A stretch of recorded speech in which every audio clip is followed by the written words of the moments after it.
Good evening, everybody. My name is Angela Grimm, and I am the Parent Division Chair for Ohio Association for Gifted Children, and we are so glad that you have joined us this evening for our YouTube Live event to talk about navigating the ins and outs of gifted advocacy. And with us this evening, we have a number of panelists, parents, and professionals in the field who are going to share with you some tips and techniques and lots of great resources for some things that you can do to be a better advocate for your gifted child.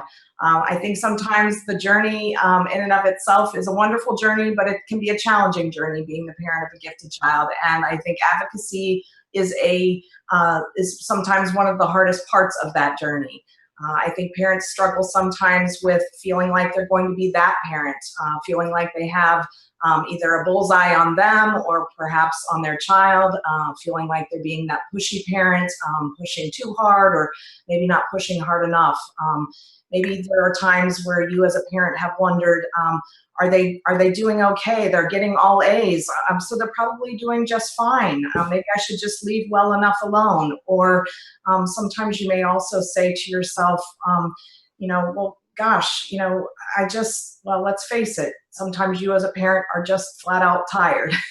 So you may not feel like pushing on that particular day or that month, or maybe your journey of advocacy hasn't gone so well sometimes and you're not sure what to do. So there are a myriad of reasons why gifted advocacy is sometimes challenging and why you as a parent may need additional resources. So we're glad that you have tuned in to be with us tonight, and we're glad that our panelists are here as well to provide their insight and their information to share. We hope that you can join us in terms of asking questions along the way. So please feel free to type them in the YouTube channel and also share them on social media using hashtag OAGC. And we will do our best to answer those on air during the live broadcast. So I'm going to start out first with having our panelists introduce themselves. I'm going to have them just share their name and where they're from, and maybe a little about how old their kids are. So I'll tell you what, we'll start with Ann Flick. Ann? I am a gifted instructional specialist in Cincinnati. I work for the Hamilton County Educational Service Center. I'm a former gifted coordinator, and in a past life, I was an education consultant. So I worked with families in this process, trying to help them work with school districts to get what their children needed. And I do have 2 adult gifted children now. Great. All right. And Eric? Good evening, Angela. Glad to join you again. I have 3 kids, and my older 2 are in 6th grade and 4th grade and have been identified as gifted. And we send them to a Catholic school on the northwest side of Cincinnati. Great. And Ann Sheldon? Hi, I'm the Executive Director of the Ohio Association for Gifted Children. I'm based out of Gahanna, Ohio. I have been advocating for gifted children for, about 25 years now at both the local, state, and national level. I have 3 adult gifted children who are all doing well. So for those of you who are tearing your hair out, I'm here to tell you it will pass. You'll get through it. Great. And last but not least, Christina. Hi. I have 2 daughters in 6th and 4th grade, both gifted, and we're in Columbus City Schools. They're both at Columbus Gifted Academy. Great. So I think you can hear we have parents with kids at different stages and ages, kids in public, kids in private. Wanted to provide you all with different vantage points so that we can have a variety of vantage points and provide you with different resources and information. So please, again, feel free to ask questions as we're having an open dialogue tonight. Use that hashtag OAGC or post your questions directly on YouTube so that we can answer those on air. So I want to start this evening. I'm going to start with asking Ann Sheldon. Ann, can you provide us just with a little bit of an overview of what giftedness means and how it is actually defined in Ohio? Sure, absolutely. Unlike students with disabilities where there's a federal definition that translate into each of the states, gifted, the definition of gifted is almost always different from state to state, though there is a federal definition. And if you'll excuse me, I'm just going to read what it is. The definition, the federal definition of gifted and talented students are students, children, or youth who give evidence of high achievement, capability in areas such as intellectual, creativity, artistic, or leadership capacity, or in specific academic fields, and who need services and activities not ordinarily provided by the school in order to fully develop those capabilities. Now, it's a little bit different when you look at Ohio. There are 4 main areas where we identify giftedness in Ohio. The first is the area of superior cognitive, which is essentially children with a high IQ, typically, and this is kind of a layman's term, an IQ of about 130 or above, give or take a few points on either side of that. Then there's the area of specific academic ability, and those are students who may or may not be gifted in the superior cognitive area, but who are very talented in the area, say, of math or reading or social studies or science. And in Ohio, you have to score at the 95th percentile or above on a nationally normed assessment in one of those subject areas to be identified in those areas as specific academic. And then another area is visual and performing arts, which are students who are of high talent in dance or music or are the visual areas. They're artistic. And finally, there's a 4th area that is those really different kind of kids called creative thinking. And those students, they have to have a certain level of IQ, about 115 or above, and they also have to score very highly on an approved creativity checklist. If any of you recall the cartoon Calvin and Hobbes, the little boy who kind of lived in his own little world and did some pretty goofy things with an imaginary tiger, that's the kind of kid who you would probably think is a creative thinker. But it is not only children who are in visual and performing arts who are creative thinkers. Think about some of those folks who are in the areas of science, such as Bill Gates or Stephen Jobs. Those folks were tremendously creative. They just thought in a different way and took standard concepts and they turn them on their ears. So those kids are probably some of the hardest to reach in school situations, and I'm not sure if we do a very good job with those types of students. But in general, those are the 4 categories of giftedness that we see in Ohio.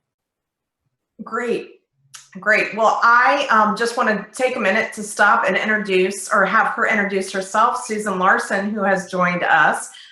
Susan is also a parent and professional in the field. And Susan, can you hear us? Yes, I can. Awesome. Great. Well, Susan, I'm going to have you go ahead and take a minute to introduce yourself and share a little bit of who you are, and if you want to share how old your kiddos are as well.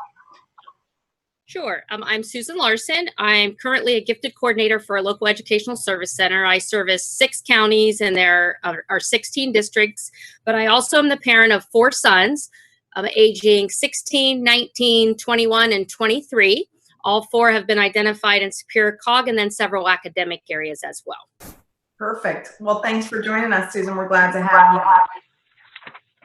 So, Ann Sheldon, I want to jump back then and ask you, I know the answer to this one, but there may be some families who don't. And I think this is kind of an Advocacy 101 question. What is mandated then in terms of once a student gets identified, what is mandated in terms of actually providing services to those children? Unfortunately, in Ohio, there is a mandate or requirement to identify for giftedness in school districts, but there is no mandate to provide actual specific services. So it is really up to the district to decide if or how they are going to provide services to gifted children. And so because of that, we see huge inequities across the state. A number of suburban districts will likely provide gifted services. Urban districts are doing a much better job of providing opportunities for gifted kids. But children in rural areas, many of those students receive no services at all. So, Anne, a follow-up question to that then is, if there's a family that's, starting out along this journey and says, okay, my child's been identified either through the school system or through private testing and assessment, how would they go about having a better understanding of what services then are provided within their individual school district? That's a really good question. And I think I always start on the internet. Google is a wonderful thing. And if you oftentimes, and more, you will find that each of the districts will provide a list of the various services, from students with special needs to English language learners and, sports, all of those things. You will find a lot of information on their district website. So often you can now find at least the name of an administrator who will know something about gifted in the district where you would be residing. In addition, I know that OAGC, the governing board, has been working for a while trying to actually get a list of all the district gifted websites that we can hopefully post to the OAGC website, because it's there isn't anything like that in the Department of Education website at all. So we hope to be more of a repository of information for all parents throughout the state. But basically, I would start with a website, get a name of someone who knows something about gifted services in the district, or if there's nobody there, if you know like the educational service center that your district is a part of, you can also talk to somebody in that service center. Someone should know something. Great. And then this can be a question, for any of you, and I don't know if anybody had this as a personal experience, but I think this is often a question, I think one of the most common questions that I get in terms of advocacy, not only within my own school district, but throughout the state. So going back to that identification question, there may be, a family that says, I know in my heart, I know in my gut, this child of mine is gifted.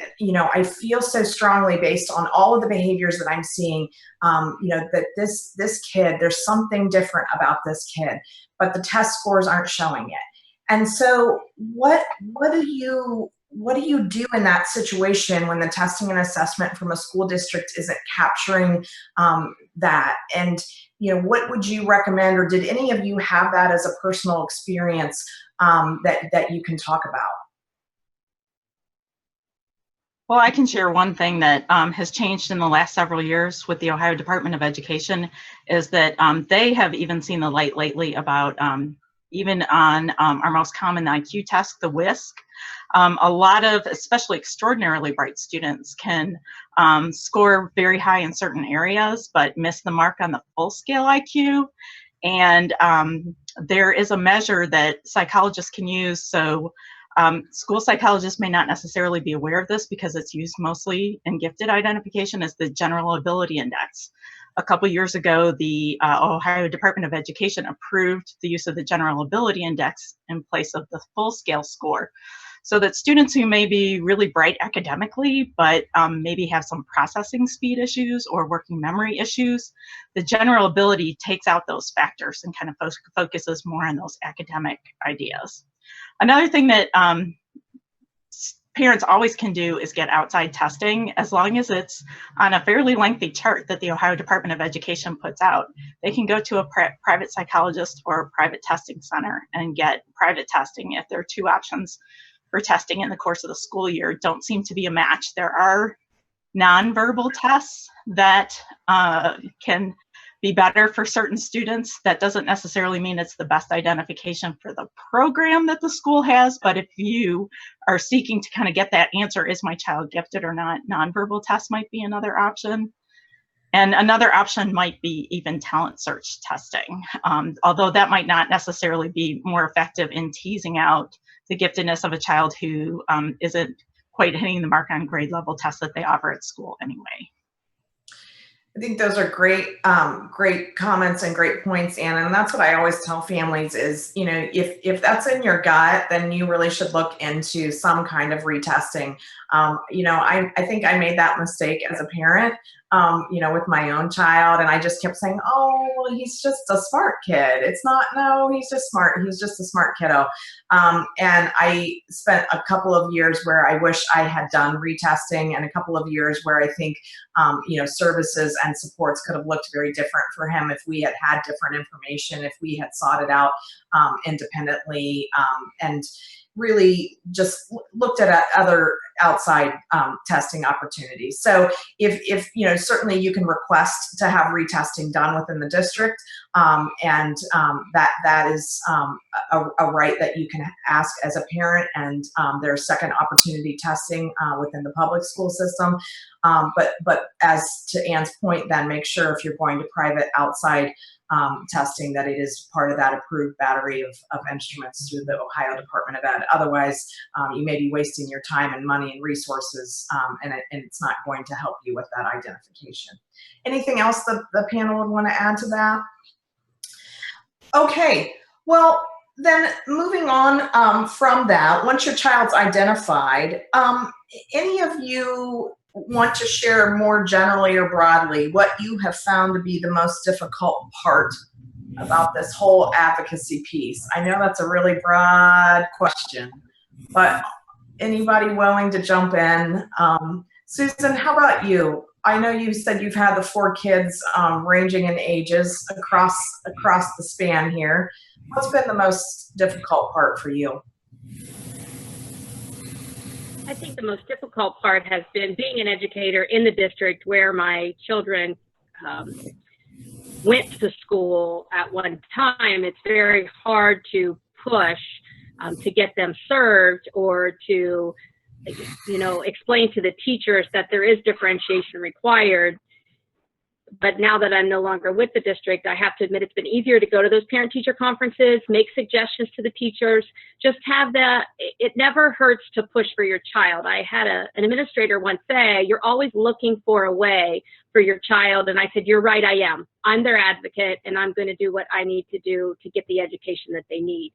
So it hasn't always been easy, but I think there are programs out there like College Credit Plus, honors, AP. We just have to always be searching for what are those options for the kids, acceleration, what's right for that student.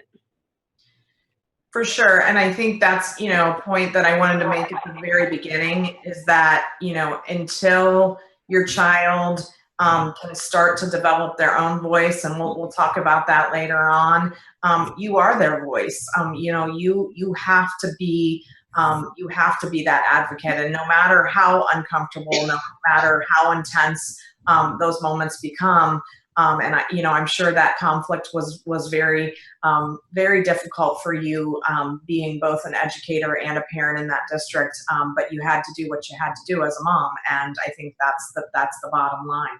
Eric, has there been a challenge for you, or what has been the most challenging part along your advocacy journey? Well, to be honest, I think it's finding the time with everything going on, from managing careers to sports and homework. When it comes to getting in front of the educators and doing all the research online, reading books, talking to others, it's just difficult to fit everything in. So the strategy that worked well for my wife and I was to divide and conquer. So there'd be certain aspects that she would handle, just because she would be more likely to be at the school during the day and could talk to our principal, could talk to our gifted educator, Ann Flick, and could have conversations with other parents. And then when it came to having some of the in-person sit-down meetings where we'd really strategize with the educators, that's where I would get involved and just help from that perspective. So for us, it was the team effort that helped overcome the major obstacle of time being a major constraint. Definitely. And I think you're right. I think time, that is probably is one of our most valuable resources. I wish we could somehow whip up a giant batch of it and serve it up to everybody, right? Yes. So, Christina, a question for you. Are there some things that you have done over your years of advocating for your children that you think that parents can proactively do, either at the beginning of the year, or we're obviously wrapping up a school year, and I'm hoping that, again, parents are tuning in as they're wrapping up this school year to be able to reset for the next year. Are there some things that you think you can proactively do as a parent, or things that you have done that you would recommend others try out? Sure. Some of the things that I usually do, I kind of come at it from a different point of view, because before I was a gifted parent, I was a parent of a special needs child. My older daughter has autism, and she was diagnosed with autism first before she was identified as gifted as well. And so I've kind of always, the two advocacies kind of go together. And I think at the beginning of the year, usually what we tend to do is I like to have my kids meet their teachers before the start of the year, like if possible, like in a quieter setting. I try to go to the school like a few days before the school starts and hopefully get a chance to like sit down and meet the teacher, meet the classroom, and just kind of give the teacher some overview of my kids, like let them meet them. So my kids are getting old enough now that they like to actually just share a little bit about themselves. But also just kind of let them know, just like a heads up, even if not even in person, just even an email of like, here are some quirks about my kid, here are some strengths, here are some challenges, just so you have the heads up.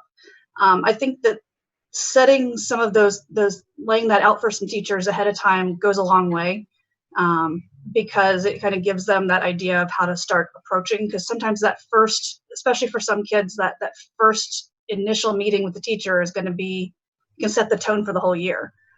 So I think if the kids know what to expect and the teachers know what to expect, it starts the year on a better footing. Absolutely. I think that's true for every kid, right? You know, and I think, but for sure. Some more than others. Yeah. 100%, 100%. So with that, you know, I think, and you talked about your child, you know, having a voice in there and being able to share. So for Anne and Susan, as your kids have gotten older, how did that journey of self-advocacy start? Did you see that evolution for your kids, and how did you help to foster that? You know, and I think I would love to, can I tune in for this answer? Because, you know, I feel like I have super introverted kids, and I think sometimes, you know, that is not always the case, but is often the case. And so I think sometimes to ask a kid to speak up for themselves is challenging. So how did you foster that with your own kids along their journey of self-advocacy?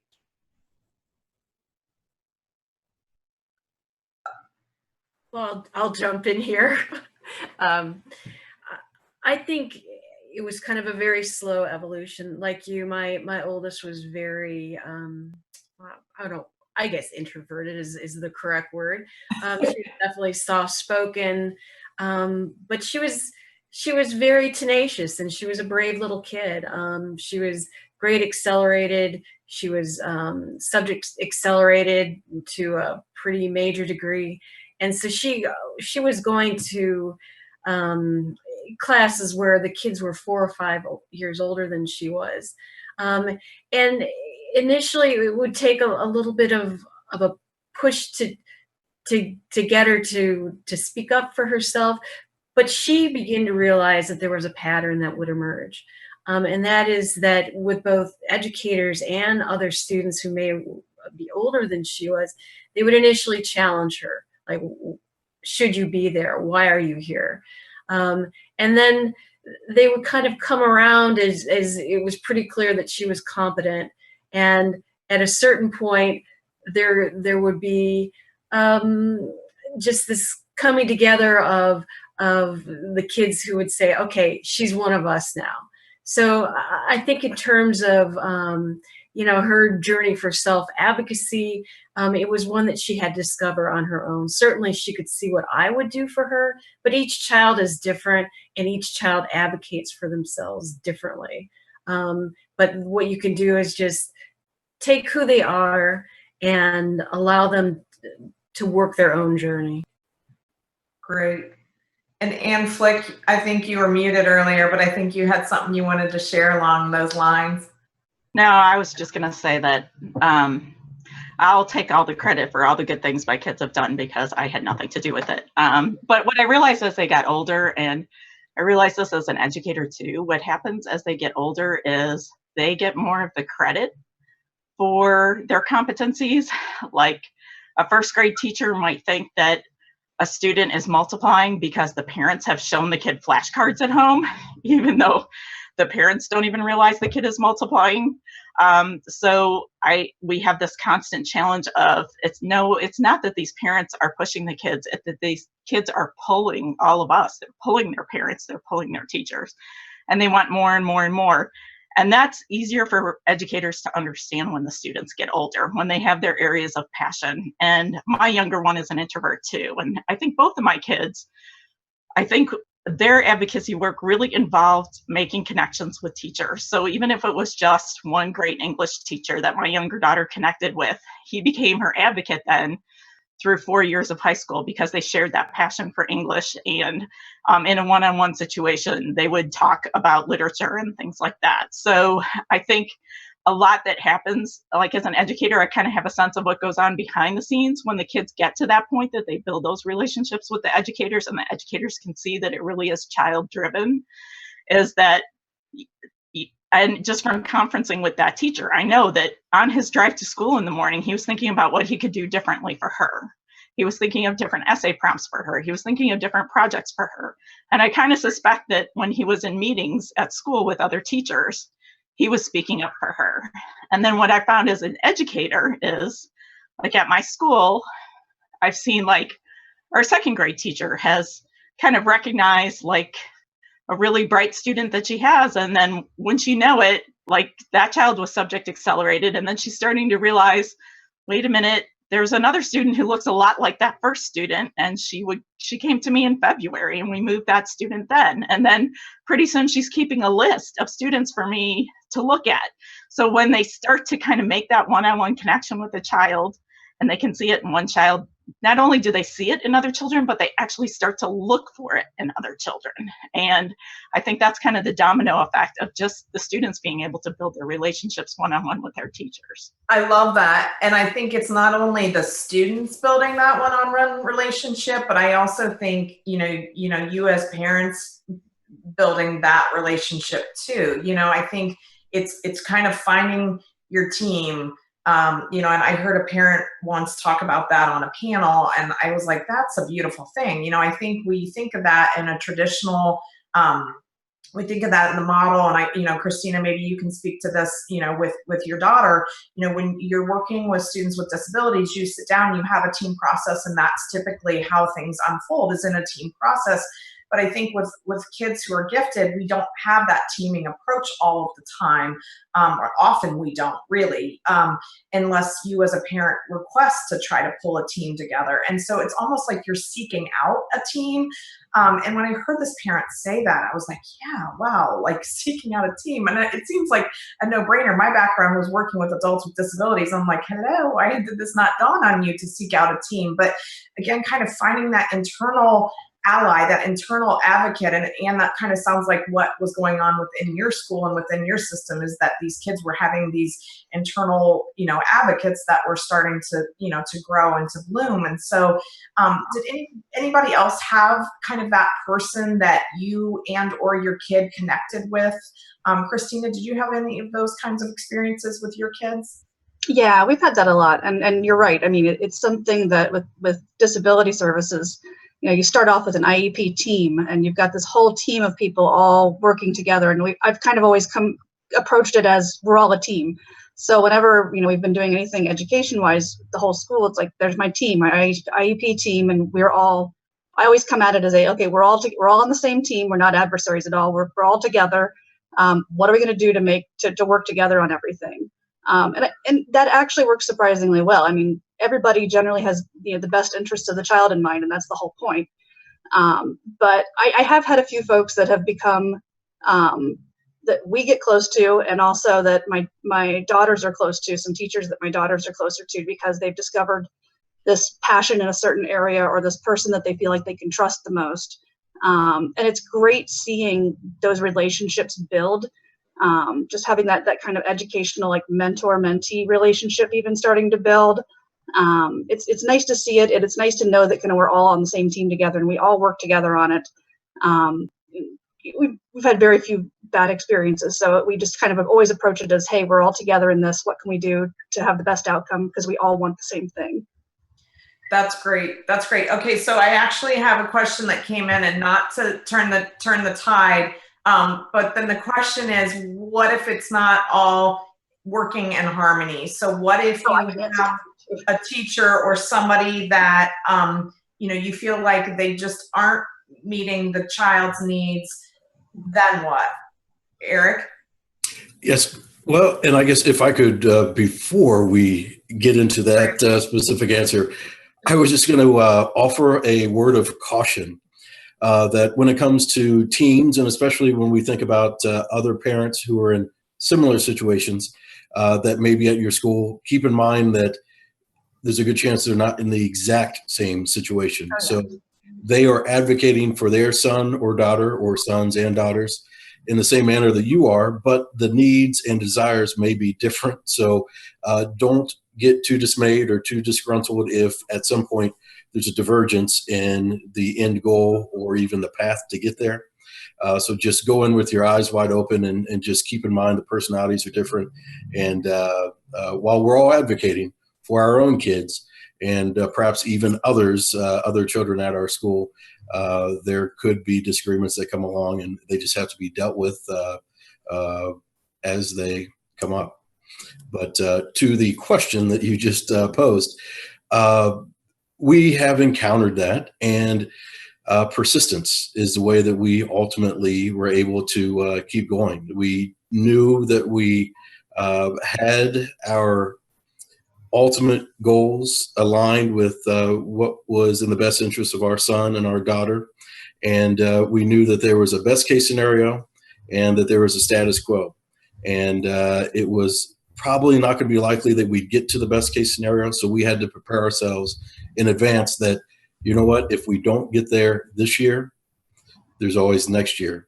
And we have to continue to be persistent and to try again, because something I've learned in business and in education is that people and positions are never set in stone, especially when it comes to grade schools, especially that things change. Principals come and go, board members come and go, teachers come and go. So don't give up hope, because there always could be some movement that you weren't expecting that could actually be beneficial with the change in administrators or teachers.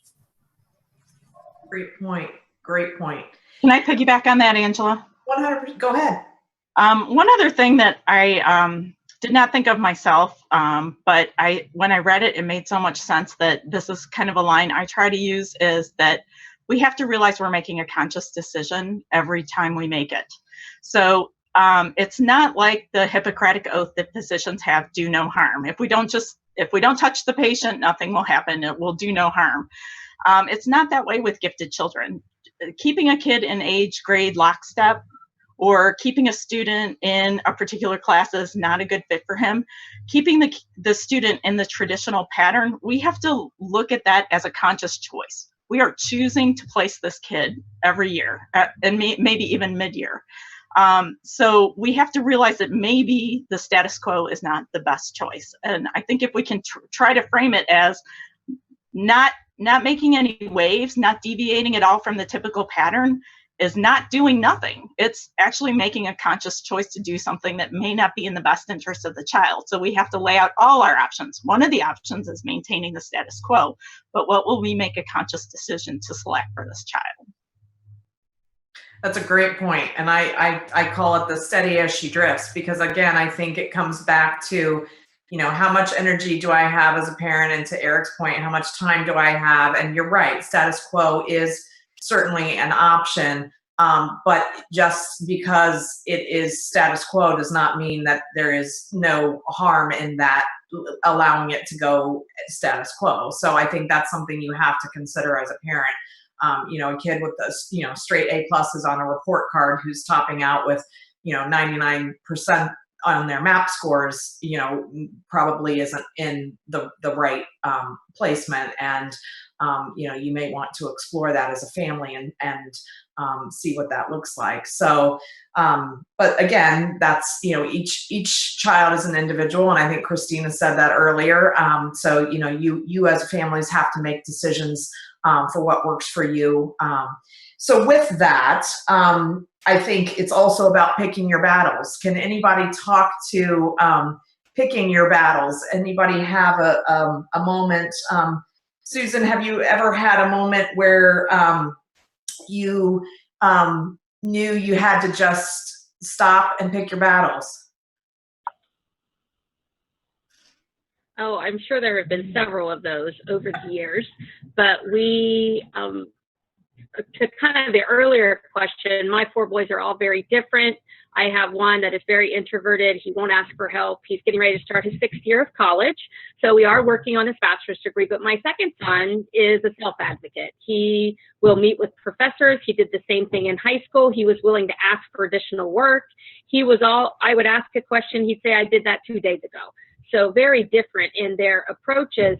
But it is very hard, I believe, to pick the battles, because as a parent, you think every battle is critical. So I really had to look to my kids to say, is this important enough to you that we continue to push? But if it wasn't, then I would back off and just let it happen. So letting them kind of make that decision probably was helpful. And really probably from middle school on is when I would back off.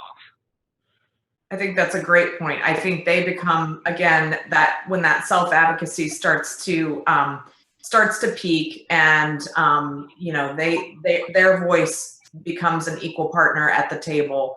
And I think we always take their voice into account as parents, or we try to take their voice into account. I mean, we took our daughters, we made the choice to whole grade accelerate when she was in kindergarten. We took her voice into account, but certainly, we as parents had a pretty strong decision making.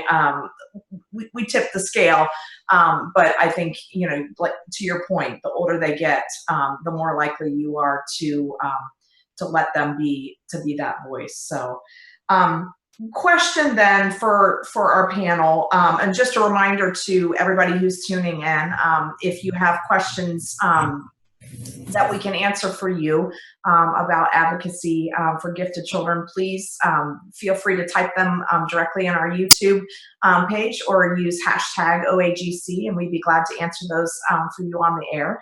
But another question for our panelists.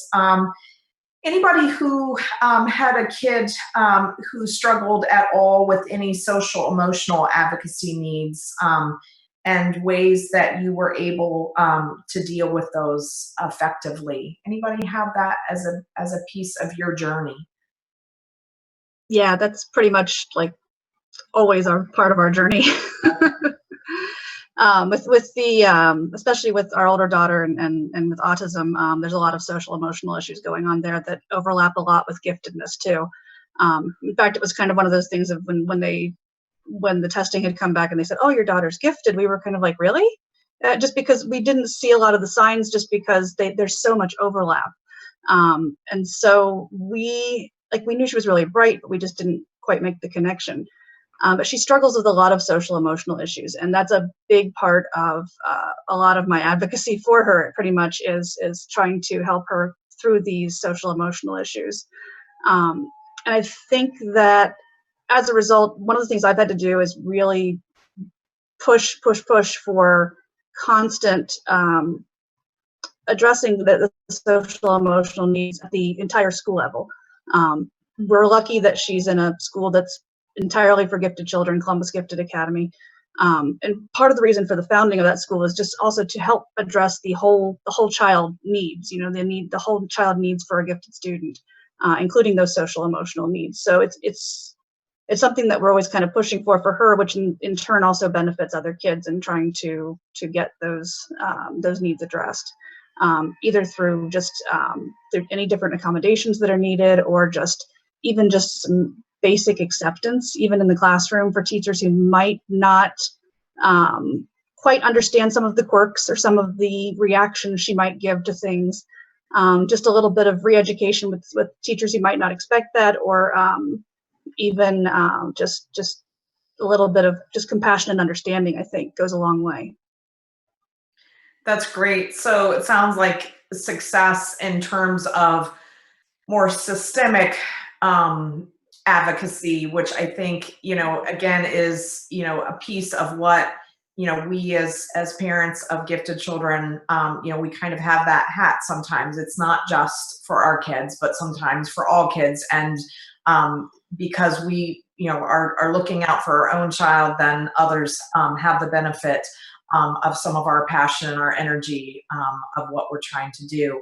And Sheldon, that being said, would you mind sharing with families a little bit about the parent affiliate groups that we have across the state and how they might get plugged into those so that they also might connect with other families who are advocating for their kids? Absolutely.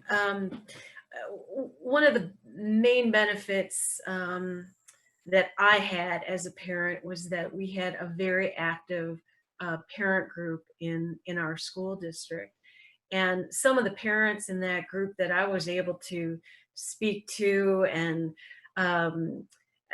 get some support, they're my very dear friends today after 25 years, because I think it's so important to have that level of support, because gifted kids are a little bit different. And I think for me, when I was a parent of a new gifted child, I had no idea what I was doing. I just thought this kid was crazy. I had no idea. And it wasn't until I read James Webb, Guiding the Gifted Child, that I almost sobbed through the whole book, that I realized, oh my gosh, there are other kids like this. There are other parents dealing with what I'm dealing with.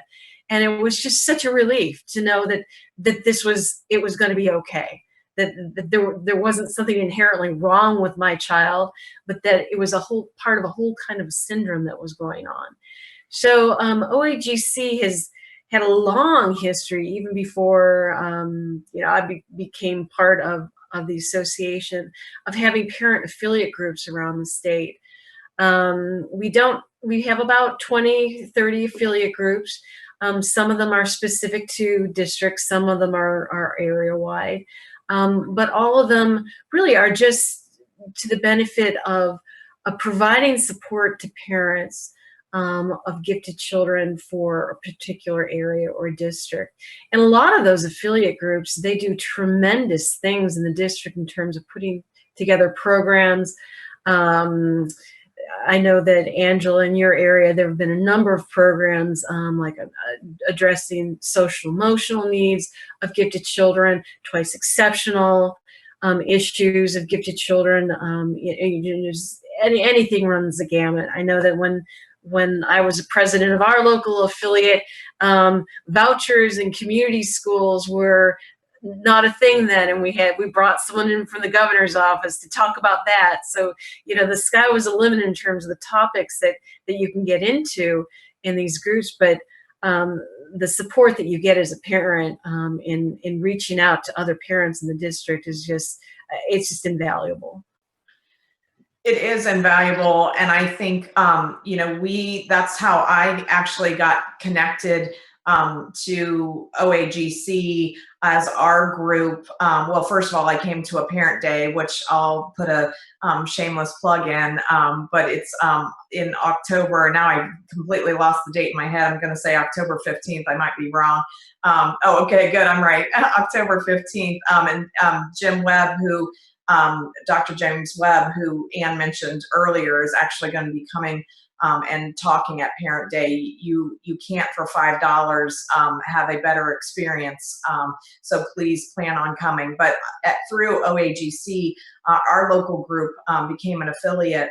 But it was a matter of connecting to other parents, like-minded individuals, and people who understood the journey. To Ann's point, I think as well, people who could help us push a rock uphill because we were struggling to bring services back within our district. One of the biggest advocacy pieces that we needed to do for my own children and for all of the children in our district. And we actually now even have 2 support positions, two 7 through 12 support positions that are supporting students at the junior high and high school level that are helping kids with executive functioning, social emotional issues, other things that again would not have come about if it hadn't been for the strength of parents coming together and really working through the district and talking with the Board of Education and administrators and others. So I encourage families, if you are interested in trying to connect with others and have an affiliate form in your district, or just have a bunch of parents come together for coffee to start with, please reach out to us. As an organization, I will definitely be available to support you as you're starting that initiative. I will give you every resource I have available and spend as much time as I can to make that happen. So moving back to the individual child, let's talk about acceleration a little bit, because I think that can be a big piece of the advocacy journey, is helping your child either with early entrance to kindergarten, or with subject acceleration, or sometimes with whole grade acceleration. Anybody who's had that experience that would like to talk to that. Let me start. Ann Flick, I know you've probably had a piece of that through your daughter's journey. Would you share? Yes, and I will date myself here in that I had the unfortunate situation of trying to advocate for whole grade acceleration before A Nation Deceived came out. The University of Iowa's Bell and Blank Center did a meta survey of all the research on acceleration. And I can't remember whose quote it is, but there is the line is that there's no intervention so effective in education that educators are so wary of, and that so educators so refuse to implement.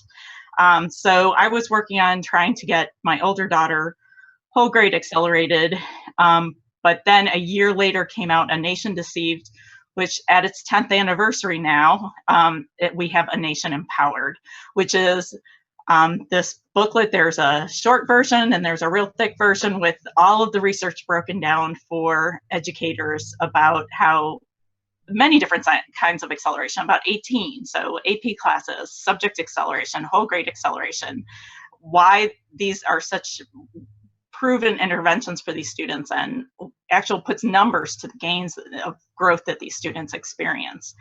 And it does continue to hammer home the point that research shows that these students have no social, as a population, we really don't see any social emotional detriment, which is what everyone worries about.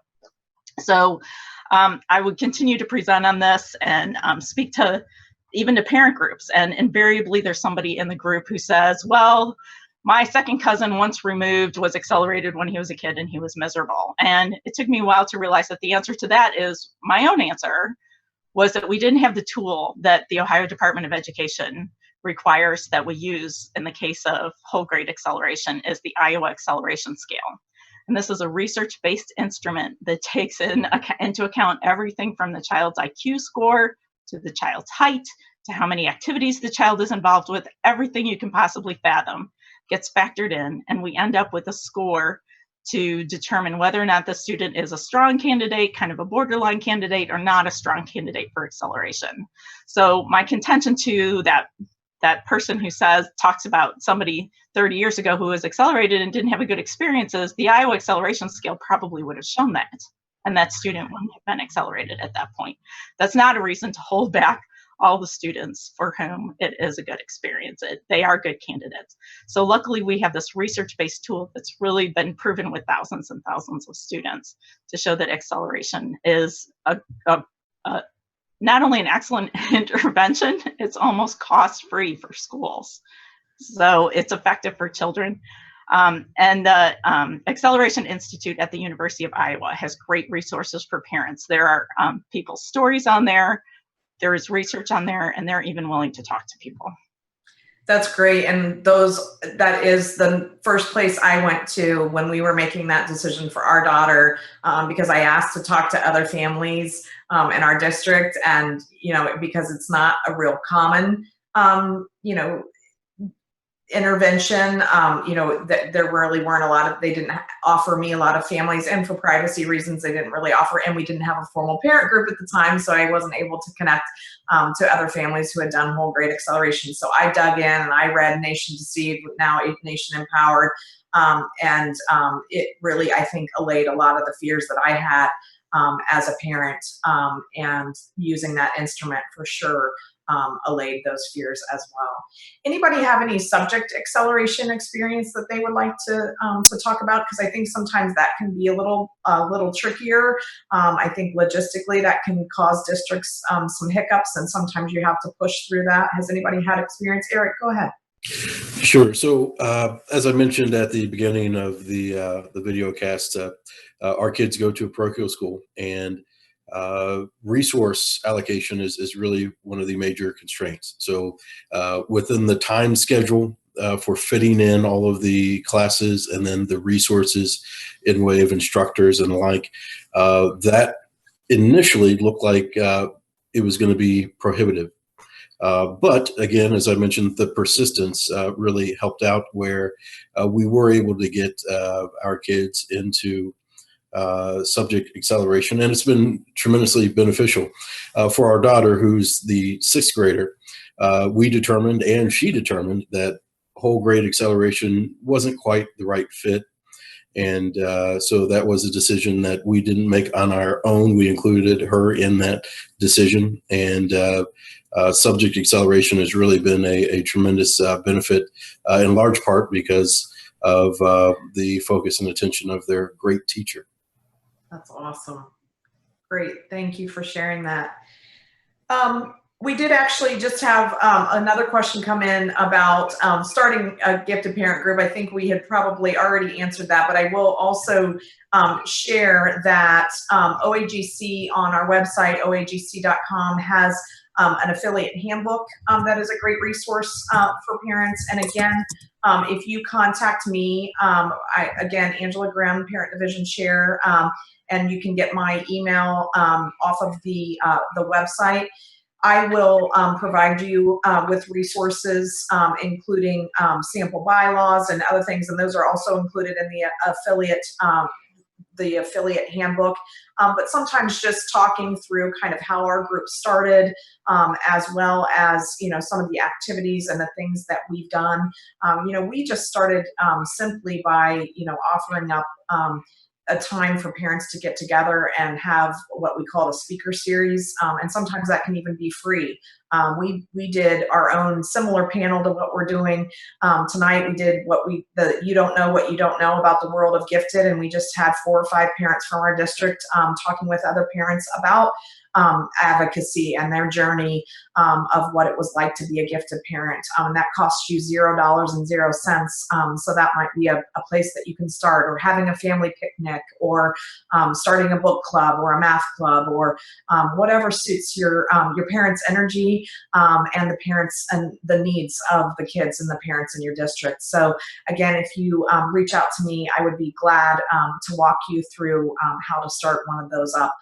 Again, I think strength in numbers. Your voice gets louder as your voice is more organized. Certainly your needs of your own child are individual needs, but that collective need is there oftentimes in a district. So please reach out to us and we can help you with that. And Sheldon, just a quick update, if you would, to families in terms of what's going on the state level. Lots of changes as we've had a whole new set of gifted standards that have come out recently. If you wouldn't mind giving us a quick update. Sure. After about 4 years of haggling with the State Board of Education, we do have what is called a new set of gifted operating standards. And we're pretty excited about this because there's some really good elements to the new standards that we haven't had previously. One of the things that is included is that there will now be something called universal screening. In the past, districts were able to either do whole grade screening, meaning they would assess every kid in say 2nd grade for identification. But then there were some districts that would just pick and choose. They would just rely on teacher referrals. Well, that led to a lot of inequities. And we know because of those kind of picking and choosing districts that there were a lot of kids who were minority kids and kids who were economically disadvantaged who were not identified as readily as those without those issues. And so one of the things that the Gifted Operating Standards does is that it requires districts to do universal screening or whole grade screening for giftedness in 2 grade bands, grades K through 2 in the areas of superior cognitive, math and reading, and creative thinking, and then again in grades 3 through 5 or 6. Sorry, I'm blanking on the grade level there. So that there's multiple opportunities for kids to be picked up in this gifted screening process. There are a number of other issues that are good news for gifted kids. One of the big things is that teachers in the classroom who are providing what districts are calling services to gifted kids but are not supported by gifted intervention specialists now have to have some very specific training that relates just to gifted kids, and it has to cover a number of different areas. And it's they have to have 30 hours of training over 2 years before they are allowed to say that they're actually providing some services to gifted children in the classroom. I wouldn't say that it's an ideal situation. I would say that gifted kids are typically better served through a fully trained gifted intervention specialist, but we only have like 11 or 1,200 of those in the state. So there has to be some level of provision of services in the classroom. So for classroom teachers to get a better level of understanding of gifted children in terms of their social emotional needs, in terms of how to identify them better and how to differentiate their curriculum. This is all good news for gifted kids. Those are some of the big things. If you want to get to the nitty gritty of the operating standards, you can go to our website, and on the front page there will be something called quick links or useful links, and there will be something called the rule and law. If you click on that, you can go and you can read through all of the different changes of the new rule. In addition, OAGC, the governing board, we're going to be putting together an FAQ to talk about what are the changes, what they mean, how will it affect both parents and teachers within the districts. So we're pretty excited about the changes. They're a long time coming, and we think they're all positive. Great. And Anne, families can also sign up for what is called a listserv that OAGC has, and that's of no cost to them. How do they go about doing that? There are different types of listservs. There's one that is just for the Parent Division, and you have to be a member of the OAGC Parent Division to join that. And then there's another listserv called Ohio Gift, which people think OAGC runs, but this listserv is independent of the association. It was actually started by a man named Ray Swassing, who was a gifted professor at OSU. He passed away last year, but it's one of the oldest gifted and education listservs in the country. And to get to that, you can either email me directly at anngift@aol.com, and I can hook you up. Or again, you can go to our website, and under resources, there will be a link to different listservs, and the instructions to join Ohio Gift are on the website. Great. And Anne mentioned being a Parent Division member. I'll just put a quick plug in for that as well. We are accepting Parent Division members at any point in time.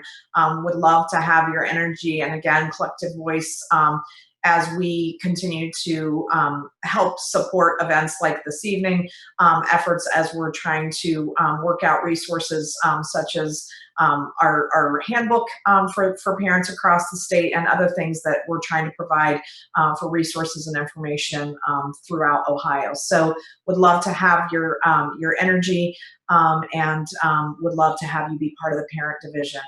You can get information through the review that's put out on a quarterly basis as well, which has a lot of great resources for families. Just a great opportunity to connect with families. I'm amazed every time we get together how much I learn from other families, and all of the great nuggets that I take away that I didn't have before I connected with the families across the state. So we hope that you will consider joining the Parent Division as well. So just a couple more questions for our panel. Susan, question for you, and then Ann Flick can follow this up. Just advocacy as you have transitioned on into the junior high school years.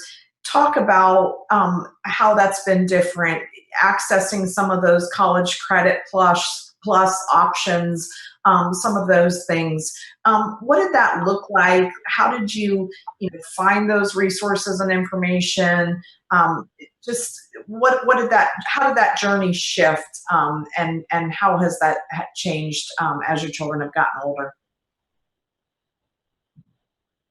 Okay, I know Ann can provide much more depth than I can provide, but I do know my oldest son, there wasn't college credit plus at the time. There was post-secondary work. He did not even have dual enrollment options available in his high school, but the next three sons have had that available. So my second son transferred in, I believe it was 21 credit hours. My third son has transferred 27 credit hours in, so he was really an end-of-year freshman.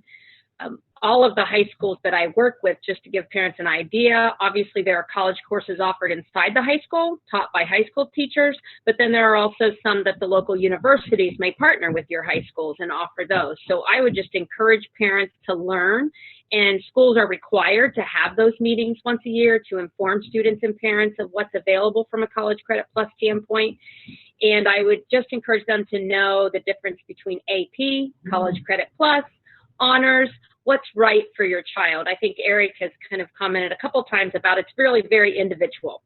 It just depends on what the child's goals are, what the child's ready for, and making sure that they are choosing things for the right reasons, and what are they going to do. What's the benefit of them taking that class, and how will it either help them in the future or prepare them to be ready for college level work. Great point, because there's nothing like trying to hold the hand of a child who's going to crash and burn before they get to the end goal called high school graduation. So Ann Flick, other thoughts on that as you have worked a lot, I know, on College Credit Plus and just within your own kids' experience? Yeah, I would say College Credit Plus, and at our time it was still PSEO, and credit flexibility were really the only two things that I got involved with as my kids got older. They kind of needed somebody who knew the legalese, and unfortunately the school districts, one school district that we work with, you really needed to know your stuff, and luckily I had access to all the information to be able to make the argument that the school district couldn't wiggle out of. So the modern day version of College Credit Plus is much more parent friendly, much more child friendly, in that school districts have to share the information in late winter every year. And for people who don't know, this is an opportunity for students starting in grade 7, which some gifted students are really ready for college classes in grade 7. They're few and far between, and we found through the first 2 years of the program, they tend to be self-selecting. They're just as successful as the juniors and seniors in the program. But this is a program for free college classes at public universities in Ohio, and greatly reduced tuition at private colleges in Ohio, open to public school students as well as non-public students, students in private schools, and homeschool students. So OAGC has a whole video explaining what the procedures are for that, also housed on YouTube, so I'd encourage you to look that up. But another opportunity that doesn't seem to have caught on as much as I thought it would for gifted kids was credit flexibility. And every public school district in Ohio has to have a credit flexibility plan. And originally, private schools had to do it also. So even though they're not required anymore, some of them just went ahead and continued to do it. So I encourage you to Google that or with the name of your school district or in the search box of your school district's website, because that's an opportunity. That's a golden opportunity for students who don't need to spend 120 hours in the classroom to learn a year's content. Students who can learn faster or learn through different methods can get high school credit for whatever learning method works best for them. So this is an opportunity for students to actually do all the things that interest them in high school if they can do it more quickly or do it through different methods. Great. Well, we just had another question come in, and Ann Sheldon, I'm going to actually have you address this, and anybody else who wants to jump in if you've had any personal experience. But what if a school district refuses to follow the law or the standards as written? What is the recourse, and what should a family do? Again, I'm sure families worry about being that parent and are probably concerned about having the bullseye. But what should a family do in that situation? It probably depends on what area that they're not following. But in terms of any kind of flagrant abuse, I would probably, they can always contact me, and I can help them get to how should the district be doing things. But if there is an actual, if the district really is breaking the law, then they need to go to the Department of Education, and I would provide that information. There are 3 gifted consultants at the Ohio Department of Education, and I do not know if we have the contact information for them, but basically there is a gifted page. If you go to the Department of Education website, there is a gifted page and their contact information is there. And if there really is a case where the district is not following the law, the department really needs to handle that situation. Okay. All right, great. So Christina, I'm going to jump back to you. I know you were talking about with your older daughter that she has both a disability and is identified as gifted, what we call twice exceptional. Talk a little bit more about that advocacy journey and other, maybe some tips that you would provide to parents as a parent of a twice exceptional child. Sure. With twice exceptional, I kind of joke, twice the gifts and twice the challenges. But I think that the most important part is really balancing both sets of needs on both ends of the spectrum, because it's kind of like a seesaw. Like if you don't if one side's being taken care of, but the other side's not being addressed, it's unbalanced, and the child can have issues as a result. What we've got on our side is the IEP for special needs for disability services. That is federal law that they have to provide those services. But then on the other side, as Ann Sheldon mentioned, there's no mandate to provide gifted services. So in one way, you've got kind of that benefit of having that IEP on your side to help with the disability services, but an IEP only aims to get kids to the point of being able to function in class at grade level and doesn't do really anything to address a lot of those gifted needs. But the gifted needs actually impact the disability needs too.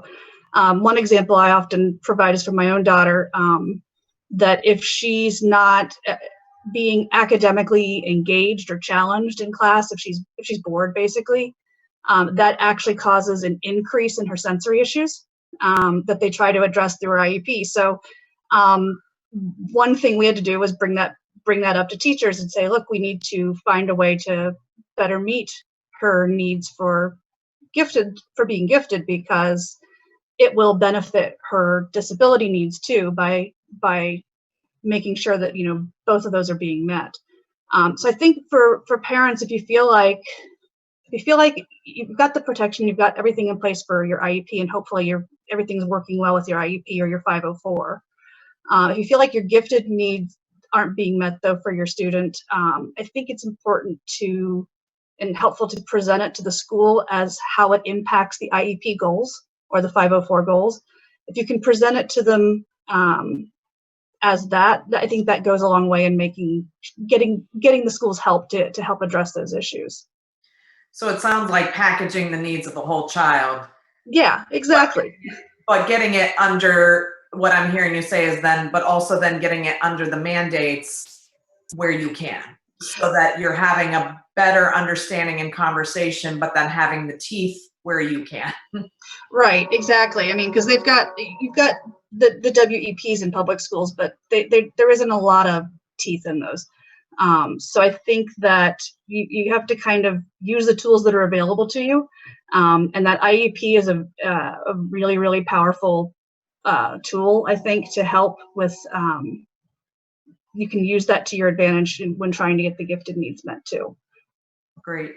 And for those of you who are tuning in who don't know, a WEP is a written education plan, and that is written into the gifted standards through the state of Ohio. But to Christina's point, it depends on how it's written, but it discusses what the services are for gifted services. But it doesn't really have, because services aren't mandated, there really isn't a lot of a weight behind that document. It's not a federally mandated document like an individualized education plan is for students with disabilities. So just piggybacking off of that, then just another question for you all. Anybody have worked with students or in your own experience who are struggling with executive functioning issues?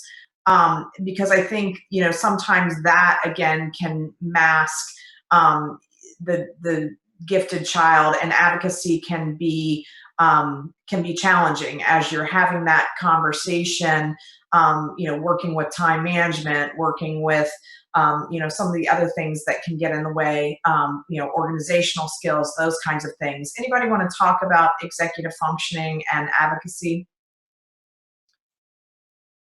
Flick, do you have any thoughts on that?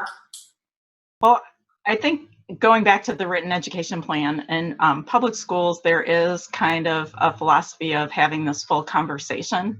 But I think too, it can even go back to the identification piece in any school, that it can be really tricky for educators who, again, lack the training that Anna's and the gifted operating standards are saying that now all our teachers will get, that a student who regularly doesn't turn in his homework, or maybe even doesn't do his homework, but can ace all the tests, maybe that's a gifted kid, even though your grading structure is such that that kid has a D because he didn't turn in all the little questions that you had every night for homework. Obviously, the kid got the content. The famous executive functioning issue is the kid who did the homework, but it's still sitting on the desk at home, right? And even when we get into big projects and trying to chunk things and trying to prioritize, where do I even get started? Those things are all skills that we can offer some compensation for, especially with the technology resources that we have now. So if a child is identified gifted, if we do get to that point and the child does have an executive functioning challenges, it's nice to have that conversation at the same time with the written education plan, so that maybe we can kind of get those both addressed at the same time in the plan. So even if a child isn't in a public school, I think bringing those things to the attention of the educator so that that can be part of the plan to try and address those things hand in hand. That's great. And I think too, I think working, and Ann Sheldon was talking earlier, we just had some families who have students who are twice exceptional learners get together down in Southwest Ohio for a recent parent group that is forming down here. But the discussion around 504s, IEPs came up. To your point, even if it's not that, even if it is just an executive functioning issue in a gifted child, which is been common, sometimes related to overexcitability, sometimes related to other kinds of things. I think understanding that and being able to tease that out That was one of the things that we as a parent group decided to step in. We offered a summer study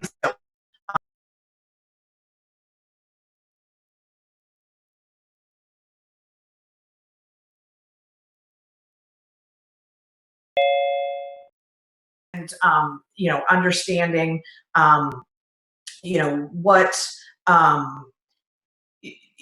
what resources are available out there and what kind of supports you as a family can put into play in conjunction with the district, but sometimes it may be some things that you need to be able to provide at home as well.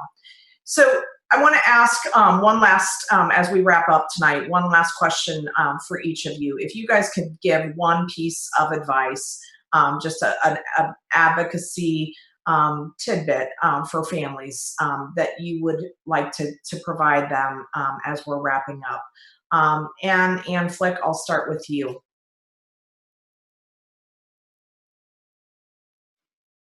I think if you kind of go back to what we have with gifted children, that we hope that they will kind of spread their wings. And we talked to them about taking intelligent intellectual risks, moving outside of their comfort zones. And having been on the educator side and the parent side, I can see that as a parent, what I'm asking an educator to do is to move outside of her comfort zone.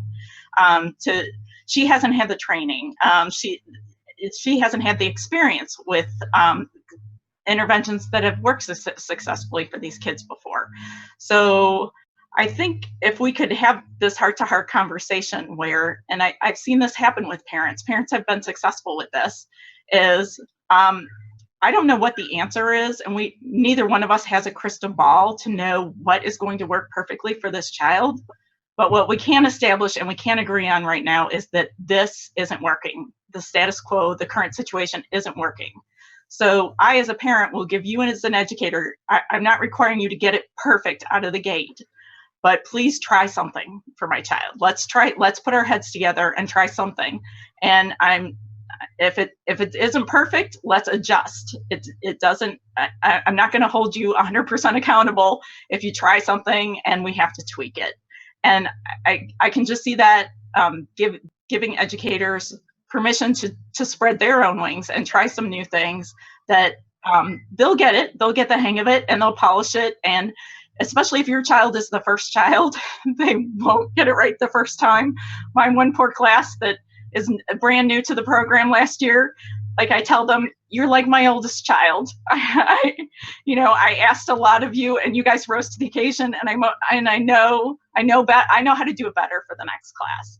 But I think everybody was kind of understanding and accepting, and the kids were too, that they were happy to have the opportunity, and that we all kind of grew from the experience. Great. Christina?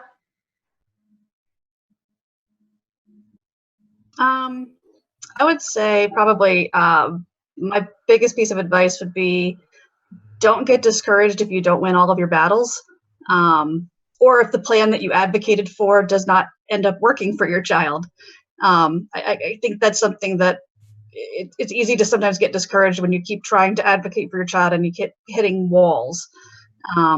Or if you finally get something approved and they're gonna try something new for your child and it doesn't work, and then you feel like, well, why did I even try all of that? But I think that it's good to just kind of look at that as a temporary issue and not a long-term problem. I think just keep advocating in a positive fashion, and if you don't win that battle, then just find a new way to approach the issue and try again. That's great. Susan? I think it would be to celebrate. As she said, keep advocating, but celebrate the intelligence. I think we tend to kind of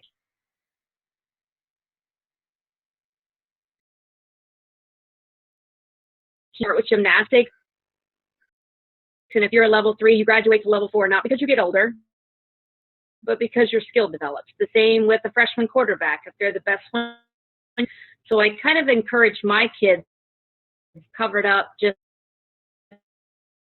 celebrate.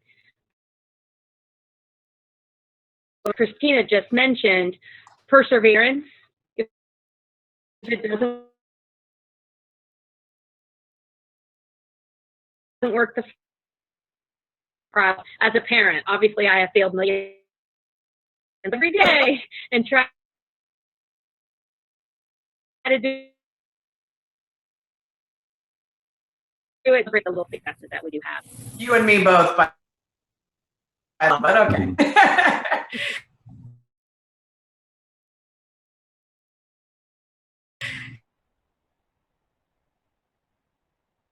And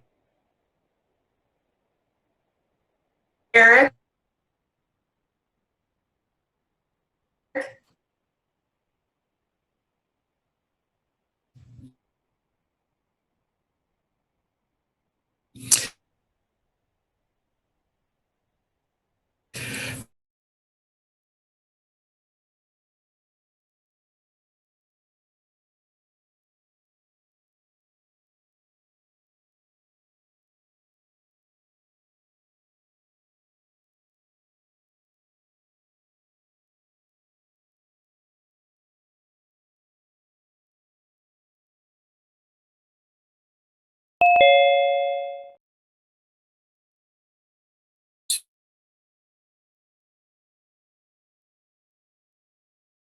To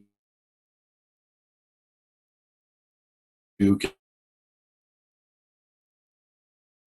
into the more you can pass along to. Great, that's great. And Ann Sheldon.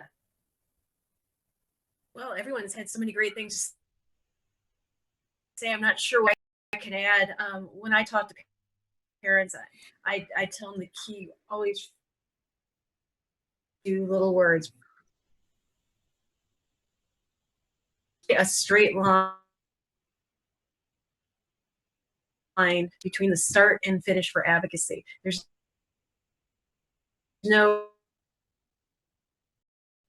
you usually have kind of the zigzag of going this way or that way or backward or forward, but you keep moving forward. And I'm going to give every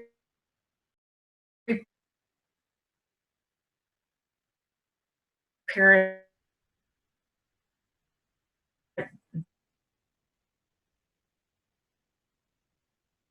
you for the card, unless they're going to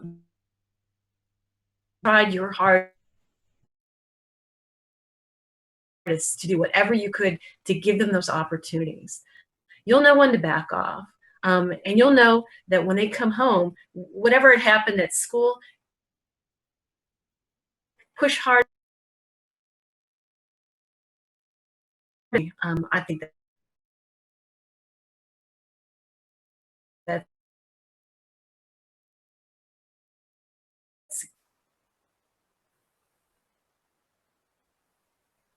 that's Hope that those of you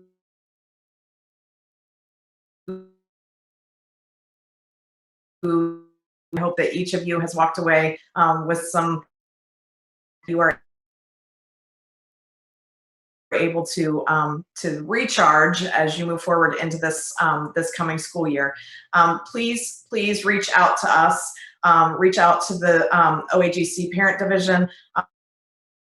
Reach out to myself. Reach out to Ann. We are available to you as resources. This.com.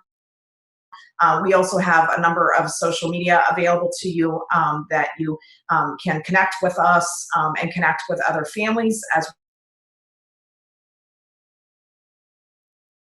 current news and events related to the field of gifted, as well as Ann's advocacy updates in terms of what's going on across the state. So please tune in to our Facebook page, Twitter. We have some Pinterest page for our parent division, and obviously our YouTube channel where you can watch back our past YouTube live events. So thank you again, and thank you to the panel. I greatly appreciate you all joining us. And with that, I will say good night, and until next time, thank you all.